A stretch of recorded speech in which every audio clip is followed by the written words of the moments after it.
Hey guys, welcome to the channel. In this video, I'll show you how to sign into Minecraft on Android. Let's begin first. Open the Google Play Store and download the Minecraft app. After it's installed, go ahead and open it. Once you're on the main menu, look at the left corner where you'll see a sign-in option. Click on it. It will open a link in your web browser. Now, click on Sign In. It's going to take you to a page where you need to type in your Gmail if you already have an account. However, I'm assuming most of you watching this might not have an account yet, but that's perfectly fine. If you look towards the bottom of the page, you'll see a blue link that says Create One. Let's go ahead and click on Create One.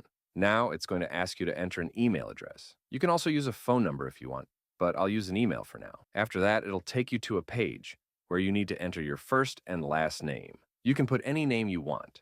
It doesn't have to be your real name. After that, a verification code will be sent to your email inbox. Just check your inbox, grab the 6-digit code, and enter it here.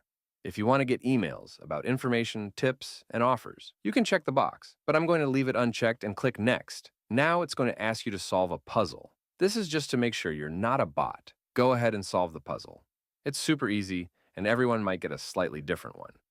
Once you complete the puzzle, it'll ask if you want to add a passkey. I'm going to skip that part for now. Then, it'll reload Minecraft, and you'll get to pick your profile picture for your Xbox Live account. There are a bunch of cool designs you can choose from. After picking your profile picture, you'll be asked to create your gamer tag. This is the name people will see when you play. Make sure to pick something you like and that you'll remember. You can even let it suggest some gamer tags if you want. Now that I have my profile picture and gamer tag set up, I'm going to click on Let's Go. It'll reload Minecraft again, and you'll see a message saying Welcome back, along with your gamer tag. And that's it. You've successfully signed into Minecraft on Android, and we did it all from scratch. Thanks for watching.